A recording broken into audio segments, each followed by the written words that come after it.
बिस्मिल्लाहिर्रहमानिर्रहीम। अस्सलाम वालेकुम नाजरीन, आपका मेज़बान अमीर वस नकवी आपकी खिदमत में हाजिर है। आप देख रहे हैं इल्मी सिटी। इल्मी सिटी पाकिस्तानी अवाम में शऊर लाने के लिए आए रोज़ मुख्तलिफ प्रोग्राम अरेंज करता है ताकि इन प्रोग्राम की मदद से पाकिस्तानी अवाम में अवेयरनेस पैदा हो सके। आज का प्रोग्राम हमारा बहुत खास मौजू पर है, help your kids nail beating habit, बच्चों में नाखून चबाने की आदत। इस पर बात करने के लिए आज हमने अपने मेहमान मोहम्मद साद साहब को दावत दी है।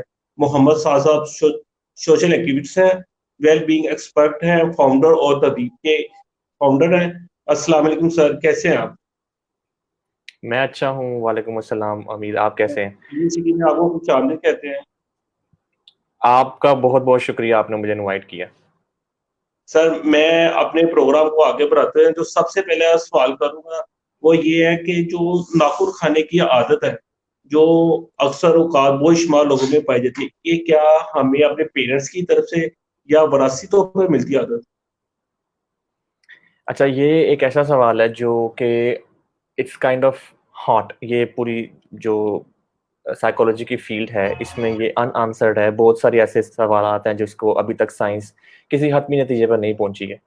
एविडेंस है इस बारे में भी कि कुछ हेरिडिटरी भी हो सकता है, पेरेंट्स अगर बाइट करते हो तो बच्चे में चांस ज्यादा है, लेकिन ये कंक्लूसिव एविडेंस नहीं है। There is still studies going on, there is still people trying to study. तो एक बात तो ये है कि ये चाहे आपको हेरिडिटरी हो, मतलब जेनेटिकली आप में ट्रांसफर हुआ है या नहीं हुआ, इन दोनों केसेस में ये बेहतर हो सकता है।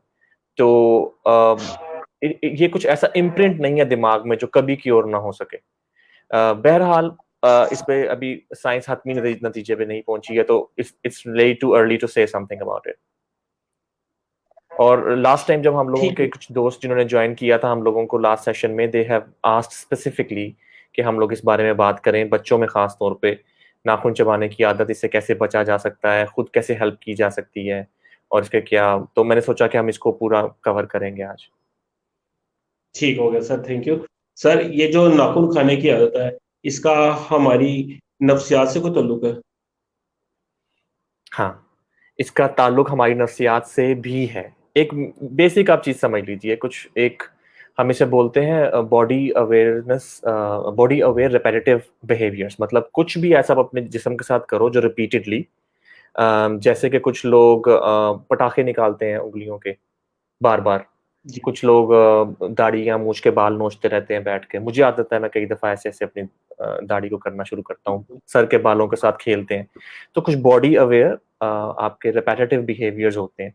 नेल बाइटिंग उनमें से भी एक हो सकता है। ठीक है, अब हम लोग इसकी आगे चलते हैं, क्योंकि जो जैसे मैं बोल रहा हूँ कि अगर मैं अपने बालों के साथ खेल रहा हूँ या कुछ इस तरह, तो ये अ, जो नेल बाइटिंग है इससे थोड़ा सा ज्यादा कॉम्प्लिकेटेड है, क्योंकि हमारे पास एविडेंस मौजूद है कि ये मुमकिन है कि आपकी सेल्फ स्टीम के इश्यूज के साथ भी कनेक्टेड हो। मतलब अगर आप में कॉन्फिडेंस कम है, आप थोड़ा सा घबरा रहे हैं, शर्म आ रही है, या सोच में ज्यादा गहरे डूबे हुए हैं, तो आप इन तरह की चीजों को ट्रिगर करते हैं। तो नेल बाइटिंग स्पेसिफिकली जो है वो सेल्फ स्टीम के साथ काफी कनेक्ट होता है एविडेंस के हिसाब से। तो आम लोगों के लिए जब मैं बोलता हूँ ये लफ्ज एविडेंस, तो उसका मतलब ये है कि जो भी साइंस के लोग हैं वो इसको स्टडी करते हैं जब, तो उनके पास किस चीज का एविडेंस ज्यादा आता है कि क्या चीज ज्यादा मुमकिन है इसमें से। तो ये आदत जो है इसका कहीं ना कहीं ताल्लुक आपकी नफ्सियात से भी हो सकता है। ऐसा नहीं है कि यही एक रीजन है, लेकिन इसके ताल्लुक इससे भी हो सकता है। कुछ ऐसी चीजें भी हो सकती हैं, जैसे मिसाल के तौर पे आप देखें कि कुछ मौसम की तब्दीली की वजह से कुटिकल्स बढ़ जाते हैं, मतलब साइडों से कुछ निकल आता है हल्का हल्का, तो हम उससे कुरेदते रहते हैं, या उसकी इरिटेशन में आप उसे चबा कर निकालना चाहें और वो एक आदत बना लें। तो ऐसा भी मुमकिन है। उसमें उस बात में ये फिर नहीं होता कि हम उसे कहेंगे सेल्फ स्टीम इशू है। फिर वो सिर्फ एक बॉडी अवेयर रिपेटिटिव बिहेवियर, जैसे मैंने बोला, वो उसकी फिर एक एग्जांपल रह जाती है। तो whenever we will see it in detail, हम हमेशा देखते हैं कि ट्रिगर क्या है। अगर ट्रिगर समझ में आ रहा है तो फिर इस पूरी बात को समझना ज्यादा आसान होगा कि कब आप शुरू करते हैं, किस मौके पे आप ये करते हैं, दिन में किस वक्त पे, किस वक्त ज्यादा करते हैं। तो फिर हम देख सकते हैं क्या ये नफ्सियात की कोई प्रॉब्लम है, या ये सिर्फ एक रिपेटिटिव बिहेवियर है जिसको थोड़ी सी हैबिचुअल हो गई है, आप हैबिट के तौर पे करते हैं। जैसे अगर छोटी सी मिसाल दूं, आपने कब जैसे निम्को खाते हैं आप, अगर मैं आपको जी निम्को का बिल्कुल। पैकेट दूं एक, तो आपने पहली निम्को खाई तो उसका क्रंच मजा आता है, उसमें टेस्ट भी आता है, ठीक है। कुछ देर के बाद आप देखेंगे कि आप निम्को सिर्फ चबाने के लिए खा रहे हैं, उसका क्रंच जो है ना एंजॉय करने के लिए आप वो खाते जा रहे हैं। अब आपको ना भूख है ना चस्का है, बस उसका वो जो एक चबाने का जो एक मजा है ना, आप उसको लेने के लिए बस खा रहे होते हैं। नाखूनों में एक ऐसी खसूसियत भी होती है, मतलब आप उसको जब चबाते हैं तो उसमें एक तरह का आपको सेवरी फील होती है। तो कुछ लोग सिर्फ रिपीट इसलिए भी कर रहे होते हैं आदतन के, वो उस तरह की टिक टिक की आदत बन जाती है, तो वो हैबिचुअल भी हो सकती है। तो वी रियली नीड टू सी के ट्रिगर क्या होता है बंदे के लिए। सर अगर हम इस बात को मजीद आगे बढ़ाऊं, जिस तरह आपने कहा एजुकेशन के बाद, लेकिन अगर एजुकेशन के हिसाब से बात करें तो ये उम्र के साथ साथ जो जिन बच्चों की एजुकेशन ज्यादा होती है उनमें भी ये आदत पाई जाती है कि वो नाखून खाते हैं।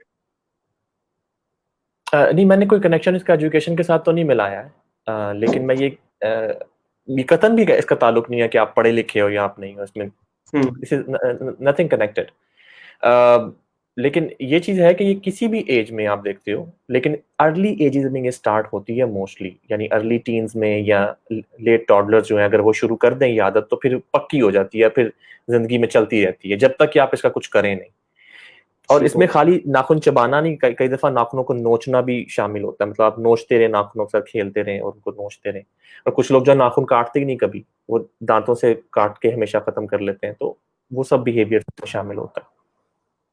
सही है, बिल्कुल सही होगी। सर अगर हम अपने घर का या माशरे का मुशाहिदा करें तो अक्सर का ये देखने में है, कुछ बच्चे टीवी देखते होते हैं या क्रिकेट खेल रहे हैं, तो उस दौरान जो उन्हें वक्फा मिलता है उस दौरान वो अपने नाखून चबा रहे होते हैं।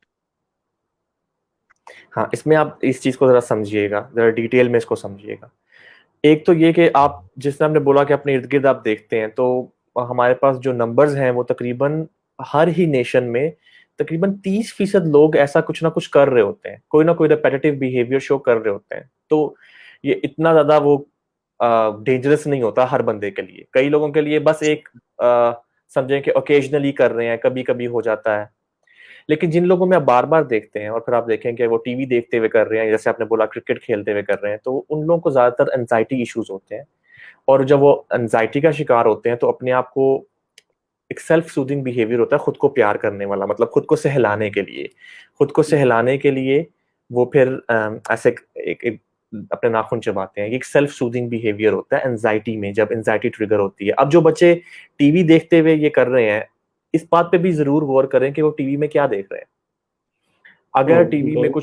कुछ मिसाल के तौर पे कोई ड्राउनी फिल्म चल रही है या कोई सस्पेंस चल रहा है, क्राइम पेट्रोल देख रहे हैं, सीआईडी देख रहे हैं, तो उसको देखते हुए बच्चों में एंजाइटी ट्रिगर हो जाती है, वो उसमें इन्वॉल्व होकर घबरा रहे होते हैं अपने अंदर भी। वो घबराहट जब शुरू होती है तो फिर वो नाखून चबाना शुरू कर देते हैं। अगर तो ये पेरेंट्स या जो भी उनके सुपरवाइजर हैं, जो भी गार्डियंस हैं, वो देखें, गौर करें कि ट्रिगर क्या है। और बहुत दफा ऐसा होता है किसी बच्चे को ये बात का एहसास दिला देने से कि तुम ये करते हो बार बार और मत करो। बच्चे जब 6 से 10 साल की उम्र में होते हैं तो उनको सिर्फ बताते जाने से कि आप ये कर रहे हो मत करो, तो बच्चे अवेयर होकर आहिस्ता आहिस्ता छोड़ देते हैं।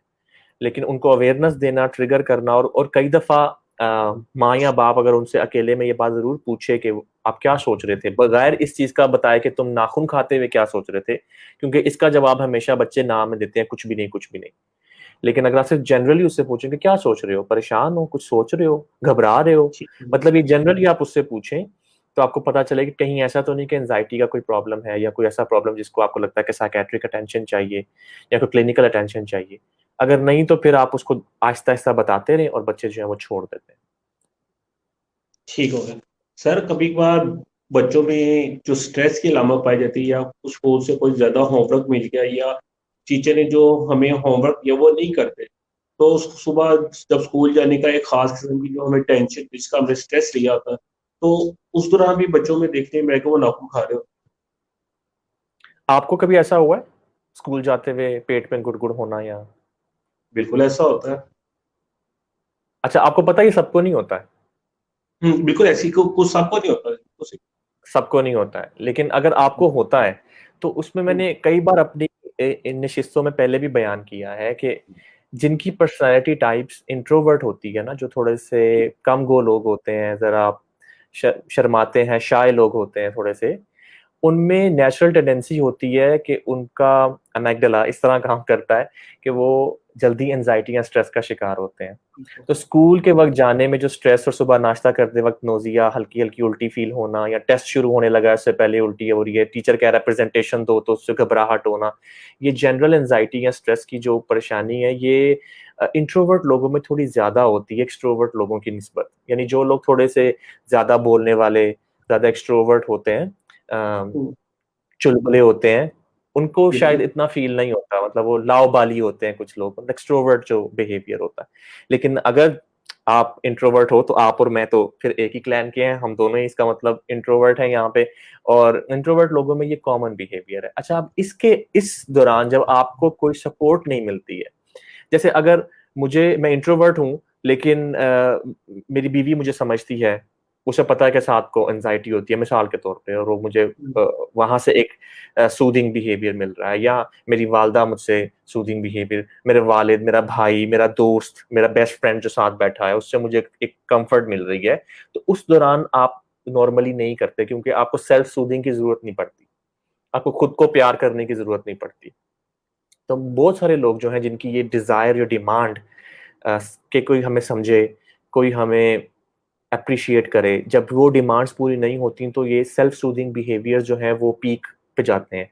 जब कभी भी आपको लगे कि ये हद से बढ़ रहा है या मेरे कंट्रोल से बाहर हो रहा है और मुझे ध्यान नहीं रहता और लोग देखते हैं और अजीब लगता है, हाथ के नाखून बहुत ही छोटे होते जा रहे हैं, या दांत जो है वो खराब होते जा रहे हैं, या बीमारी लग रही है और ये सब चीजें हो रही हैं, मुझे सब उसके बारे में कुछ करना है, तो आप इस चीज को जरूर समझें कि क्या आप किसी ऐसे बंदे के जिसके अंदर आप कंफर्ट फील करते हैं उसकी कंपनी में भी ऐसा करते हैं, आपको ट्रिगर्स मिलेंगे। नहीं करते इसका मतलब ये है कि अब आपको किसी ना किसी डॉक्टर से जरूर मिलना चाहिए ताकि वो आपको कुछ इसमें हेल्प कर सके, और इसका स्टिग्मा जो है वो रिमूव करना चाहिए। जैसे अगर आपको खांसी लगेगी, फ्लू लगेगा, तो आप बहरहाल एक फार्मासिस्ट के पास तो जाएंगे ही जाएंगे, आपको पता है कि आपको कुछ दवाई लेनी है या कुछ उसका करना है। इसी तरीके से अगर आपको लगे कि ये self soothing behaviours, body aware repetitive behaviours, compulsive disorders अगर ये बढ़ रहे हैं या इनकी वजह से आपकी जिंदगी में कुछ रुकावटें आ रही हैं, तो किसी डॉक्टर से मिलें। इसमें कोई अल्लाह ना करे ऐसी बात नहीं है कि आप किसी पागलपन की नहज पे हैं, या और अगर मान लीजिए कि अगर आप पागलपन की नहज में भी हैं तो भी डॉक्टर को देखना तो भी वाइज है ना। कुछ भी अगर आपके मेंटल डिसऑर्डर है या आपको लगता है कि किसी दिमाग कुछ ऐसा कर रहा है जो आप नहीं चाहते, तो थोड़ा सा दिमाग के डॉक्टर से मिलने से कोई फर्क नहीं पड़ता। तो मैं हमेशा इनकरेज करता हूँ। अदरवाइज जो एक जनरल एंजाइटी है, जैसे आपको और मुझे अभी हो रही है, हम दोनों ही, आप पेन के साथ खेल रहे हैं इस वक्त और कुछ भी अब टांग हिला रहे हैं या कुछ भी, तो जो जनरल एंजाइटी है इसको ट्रीट करने की तो जरूरत नहीं पड़ती है। मतलब इसको तो हम मैनेज कर सकते हैं ना, आप सारी जिंदगी करते आए हैं, मैं भी सारी जिंदगी करता आया हूँ, तो हम इनको मैनेज करते हैं। लेकिन अगर आप देखें कुछ ऐसा रिपेटिटिव बिहेवियर जो कि देखने वाले को भी थोड़ा मायूब लग रहा है, किसी महफिल में बैठे थोड़ा मायूब लग रहा है, तो फिर उसको थोड़ा सा अगली तरफ लेके जाना जरूरी होता है। ठीक हो गया सर। बच्चों में जो नाखून खाने की जो आदत होती है, इसे हम कैसे खत्म कर सकते हैं? इसमें एक ज़िमनी बहस है जो मैं पहले जिक्र करना चाहता हूँ, उसके बाद मैं इस तरफ आऊंगा कि कैसे ठीक कर सकते हैं। जो इसकी एक ज़िमनी और बहुत ही इंपॉर्टेंट बात है वो ये कि मैंने पहले भी जिक्र किया इस बात का कि जनरली हम चाहते ये हैं कि कोई ऐसी गोली, कोई ऐसा टूना, कोई ऐसा टोटका, कोई ऐसी चीजें मिल जाए कि बस खाई और इलाज हो गया। हमें जादुई या मिराकुलस तरीके से ठीक होना चाहिए, कोई दम पड़वा लो या कोई ऐसा करो कि बस आज हूं और कल नहीं।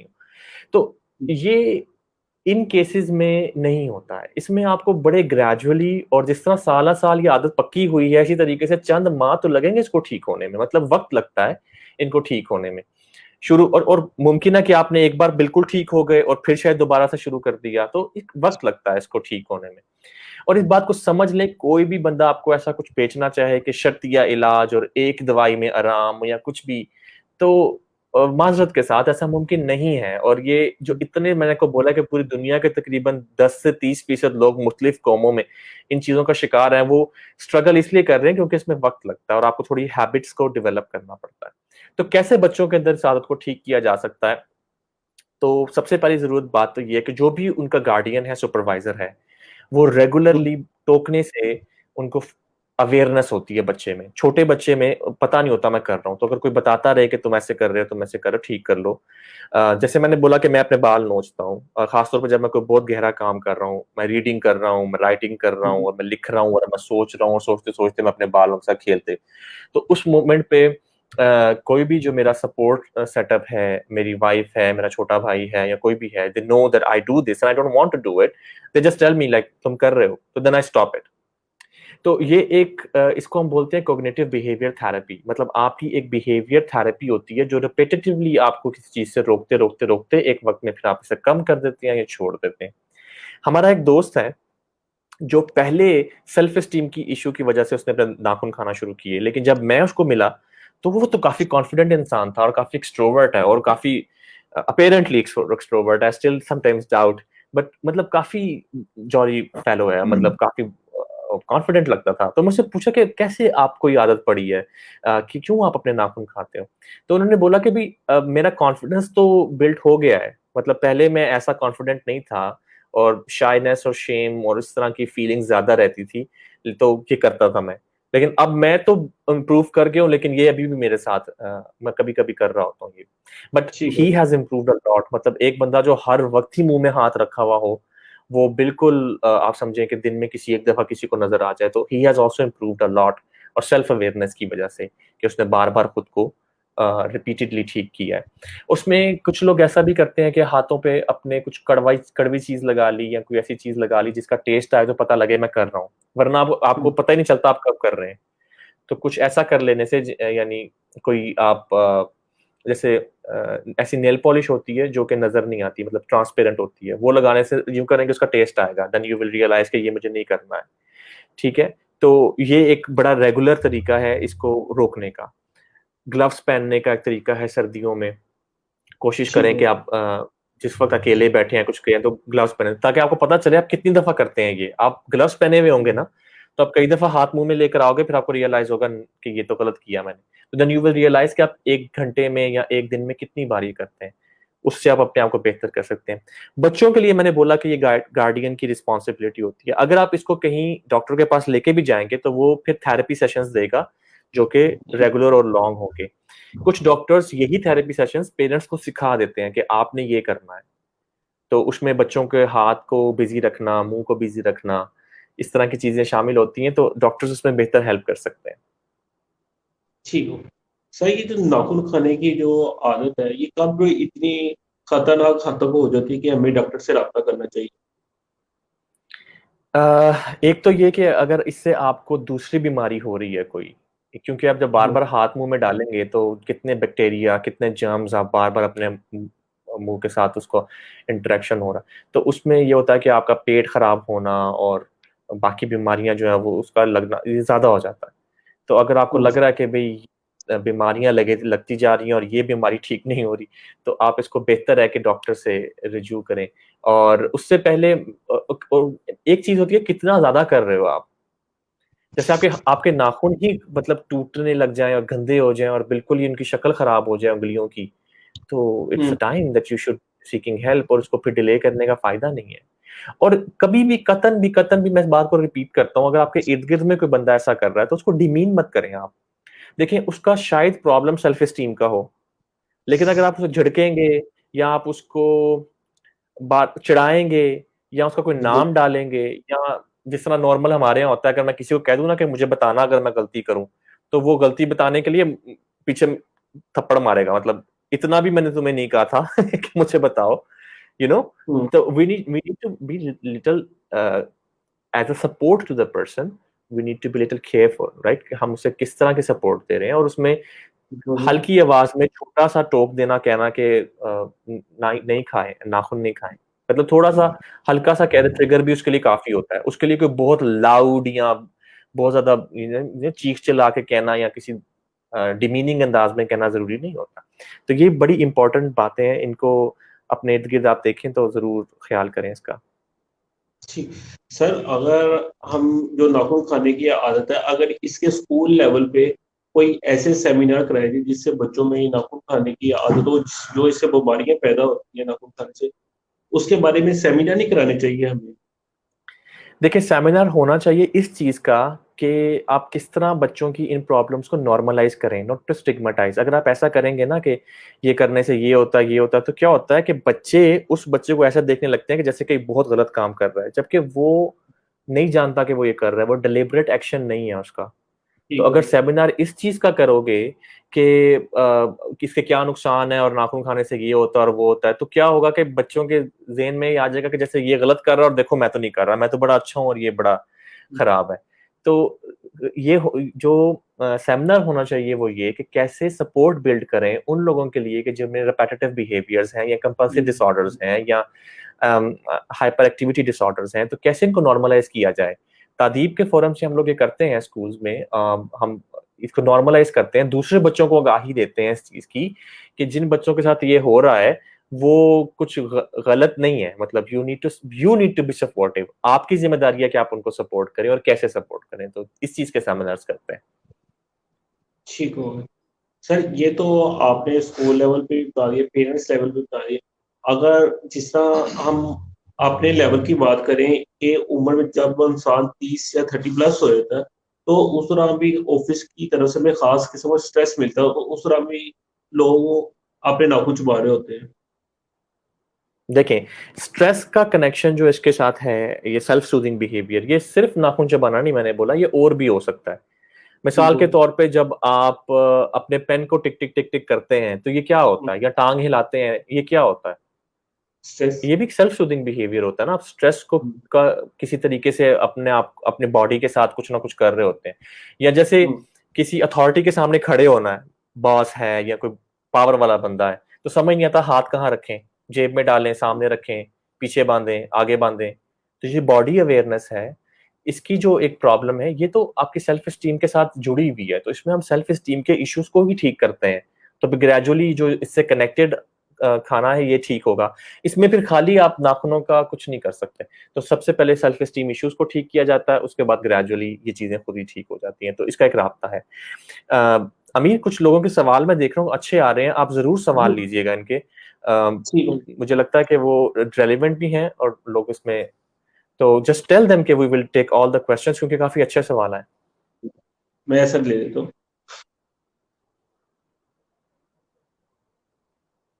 जैसे बुशरा परवीन ने कहा है कि मेरा बेटा आज उसकी बर्थडे है, हैप्पी बर्थडे टू यू। उनका 22 साल का हो गया है। वो अभी नाखून और गोश्त को तरता है, मतलब के मांस को तरता है। सर मैं उनका देखिए सवाल अभी, करूँगा। वो कहने का मतलब है कि वो नाखून को कतर करते अपनी उंगलियों को बहुत ज्यादा नुकसान पहुंचा देते हैं। जी, ऐसा होता है ना कि ये जो साइड वाला नाखून है, मतलब मांस है ना, ये अगर आप ऐसे भी उतारेंगे तो इसका कोई फर्क नहीं पड़ता है, इससे खून नहीं निकलता है, तो लोग इसको भी साथ खाना शुरू कर देते हैं। तो वो उसकी बारे में बात कर रही है। तो बुशरा जो है वो एक कंसर्न्ड मदर है। अब एक कंसर्न मदर के लिए जो मैंने पहले बात की है, मैं बड़े आसान अल्फाज में दोबारा से कहता हूँ। सबसे जरूरी चीज ये है कि आप ये देखें कि ट्रिगर क्या है, वो वक्त क्या होता है। क्या वो अकेले बैठा हुआ ऐसा करता है, महफिल में बैठा हुआ ऐसा करता है, महफिल में बात करते हुए ऐसा करता है, कि ट्रिगर क्या है? वो ट्रिगर आपको डिफाइन करता है कि असल में प्रॉब्लम क्या है। अगर मैं असल में प्रॉब्लम बच्चे की जो है वो सेल्फ स्टीम इशू है, तो फिर सेल्फ स्टीम को पहले बिल्ड करना जरूरी होता है। उसको ये बातें जो हैं वो हम जिस तरह सेल्फ एफिकेसी या सेल्फ स्टीम की जो ट्रेनिंग्स होती हैं उसके थ्रू उनको एक्सप्लेन करते हैं और उसमें हेल्प करते हैं। Once their confidence builds up, then they gradually, जैसे जैसे उनका कॉन्फिडेंस बढ़ता है फिर आहिस्ता आहिस्ता वो ये चीजें छोड़ देते हैं। लेकिन ये ट्रिगर बहुत जरूरी है, उससे बात करना, के समझना कि what's going on inside his mind. अगर तो एंजाइटी इशू है, स्ट्रेस इशू है, तो ये सब चीजें जो है ये मैनेजेबल है। लेकिन किसी भी वक्त आप ये देखें कि अचानक से ये ठीक नहीं हो सकता। डोंट एक्सपेक्ट कि कल हो रहा था और आज कुछ ऐसा होगा कि ये ठीक हो जाएगा। तो हम उसको अंडरस्टैंड करना बहुत जरूरी है। जी, हमारे दोस्त कहीं अचानक गायब हो गए, तो मैं खुद ही से दूसरा क्वेश्चन ले लेता हूँ उतनी देर में। हाथ और पाँव में, ये मलिहा आसिम कह रही है, हाथ और पाँव में बहुत ज़्यादा पसीना आता है मेरे बेटे का, और इसका भी बता दें। जब क्लियर करेंगे कि बच्चे की एज क्या है, तो मैं शायद नहीं बता सकूं। इसमें दो तीन बातें होती हैं। मैं मलिहा आसिम का क्वेश्चन पढ़ा जब तक आप नहीं थे। वो कहती हैं कि बच्चे के हाथों पाँव में पसीना आता है, उसके लिए क्या करें। तो बच्चे की उम्र का नहीं मालूम है, तो मैं कुछ इतना एक्सप्लेन नहीं कर सकता हूँ।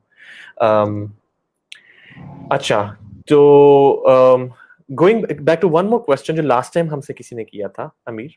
सर एक और क्वेश्चन इम्पोर्टेंट है कि बच्चे नाखूनों के साथ साथ मिट्टी भी खाते हैं। हाँ, यही एग्जैक्टली मैं भी यही बात करने लगा था कि लास्ट टाइम भी किसी ने पूछा था ये दो चीजें एक जैसी नहीं है। मतलब ऐसे मट्टी ठीक खाने हो। की जो आदत है, इसको हम पाइका कहते हैं, या मट्टी खाने का, इसमें मट्टी, चौक, चावल कच्चे, या इस तरह की चीजें, कई लोग तंबाकू कच्चा खाना शुरू करते हैं। ठीक अम, हो गया। पेंट पेंट कली कली को देख के, हम्म। ये और नाखून चबाना एक जैसी चीज नहीं है, ये दो बिल्कुल अलग चीजें हैं। जैसे मैंने बताया आपको कि नाखून खाना जो है वो एक तरह की आदत है जो कि हमारी रिपेटिटिव बिहेवियर है। Pica on the other hand, इसकी इंडिकेशन बिल्कुल अलग है, और स्टडीज ने ये साबित किया है कि इसका जनरल आपकी न्यूट्रिशनल वैल्यूज, आपके जिस्म में कोई न्यूट्रिशन की कमी है, मोस्टली आयरन और जिंक की कमी की वजह से हम ये शुरू करते हैं। तो इसमें आपके पेट में कीड़े भी हो सकते हैं, पेट की दीगर बीमारियां भी हो सकती हैं, तो इसका ताल्लुक बहुत ज्यादा आपके बॉडी के साथ है। जो लोग एनीमिक होते हैं, जिनका ब्लड का जो काउंट है वो कम होता है, उनमें भी ये आदत आ सकती है क्योंकि आयरन की कमी होती है। तो ब्लड, आयरन, एनीमिया, पेट की मुख्तलिफ बीमारियां, तो इसका ताल्लुक बहुत ज्यादा बीमारी से। पाइका को लाइट नहीं लेना चाहिए। अगर कोई बच्चा जो है वो चाट रहा है मट्टी या कुछ इस तरह, तो और बच्चे का बहुत ख्याल रखें, क्योंकि हमारे यहाँ क्या होता है, बिल्लियां आम घूमती हैं, और बिल्ली जो हम्म। है वो मट्टी में पॉटी करती है, हम्म। गलियों में। और जो ठीक पाइका है। है, it may sound bad, but pica में बच्चे वो पॉटी भी जो है उसकी स्मेल से अट्रैक्ट होते हैं, और वो पॉटी भी खाने की कोशिश करते हैं। तो pica, it's a serious thing, try not to take it easy. अच्छा, डराना मेरा मकसद नहीं है, लेकिन ये कि अवेयरनेस हम्म। जरूरी है कि वो मट्टी खाना सेम नहीं होती, न्यूट्रिशन वैल्यू कम होती है। एक चीज उसमें जरूरी ये भी है कि कई दफा प्रेग्नेंट औरतें भी जो है उनको ये क्रेविंग होती है इस चीज की, वो भी इसी तरीके से अपना ब्लड टेस्ट वगैरह कराएं, और मुमकिन है कि उनमें भी आयरन की कमी, या चूंकि बच्चा काफी ज्यादा खून से आपके ले रहा होता है जिंक और आयरन, तो आपको कमी हो सकती है, फिर आपका दिल करता है कुछ ऐसा चाक वगैरह चाटने का। तो डोंट कंसीडर कि ये नॉर्मल क्रेविंग है, it can be serious disorder. Sir अभी जो आपने एक खतून ने सवाल किया था कि बच्चे की उम्र है 13 साल, जी, उनका सवाल मेरे जहन से निकल, उनका सवाल था, हाथों में हाँ, पसीना पाँव आता है। पसीना आता है। हाँ, हम्म। 13 साल का बच्चा है तो मुमकिन है कि उसको एंजाइटी इश्यूज होंगे।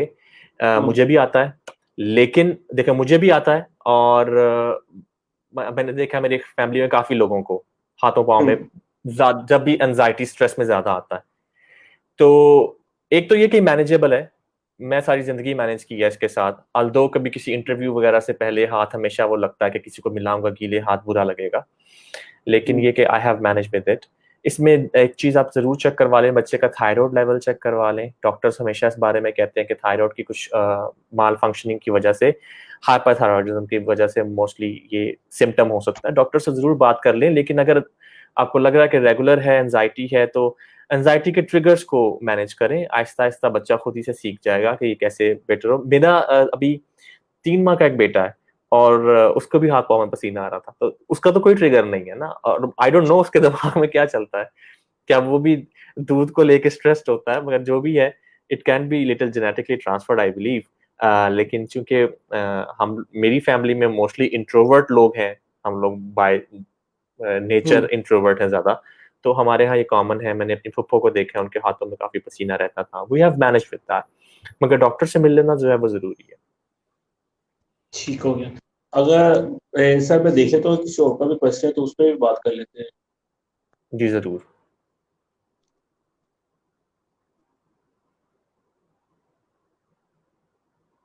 जी, जब घर पे होता है तो बात करने के दरमियान में अपने नाखून बाइट करेगा, और ड्राइविंग करते वक्त मैं अक्सर रोकती हूँ तो स्टॉप करता है। अम, आप प्लीज बच्चे को जो है वो थोड़ा किसी ना किसी एक ऐसे बंदे से जो काउंसलर हो उससे जरूर मिलवाएं। मैं इस चीज को डिस्काउंट नहीं करना चाहता, क्योंकि 22 साल का बच्चा है, तो आपको पता है कि टीन एज में जो है वो काफी ऊपर नीचे चीजें हुई भी होती हैं बच्चों की जिंदगी में, समझने में। तो अक्सर औकात ये होता है कि जब गाड़ी चलाते हुए इंसान जो है वो किसी सोचों में गुम होता है, और वो कुछ सोच रहा है, that could trigger his anxiety, और उसका कोई प्रॉब्लम होगा जो शायद इशू रिजॉल्व करने की जरूरत है, तो किसी काउंसलर से जरूर मिल लें। शायद कोई अच्छी बात उसको समझ में आ जाए और वो ग्रेजुअली इतना सोचना बंद करे और उसका जो इससे ताल्लुक है वो टूट जाए। मीनवाइल जो आप करते रहे वो ये कि जब जब वो उसको आप देखें, आप माँ हैं उसके साथ होती हैं, उसको टोकते हैं हल्का सा, उसको कहें कि अपने दोस्तों से भी कह दे कि जब मैं ये करता हूँ तो मुझे रोक दिया करो, क्योंकि सोच जो है वो तो चलती रहती है हर इंसान की जिंदगी में, ऊपर नीचे चलता है, ये तो हर एक इंसान के साथ ही चलता है। लेकिन at the same time in दोनों चीजों को जो है वो डिसंगेज करना जरूरी है। काउंसलर से मिलना बहुत जरूरी है। आप अपने बच्चे से कहें कि किसी काउंसलर से जरूर मिलें।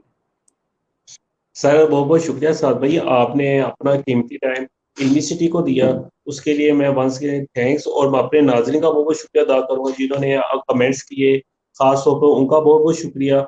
इसके साथ ही मैं आपसे सर इजाजत चाहूंगा और अपने नाज़रीन से, और दोबारा आपसे फिर मुलाकात होगी इंशाल्लाह। अल्लाह हाफिज। थैंक यू सो मच अमीर। अल्लाह हाफ़िज़।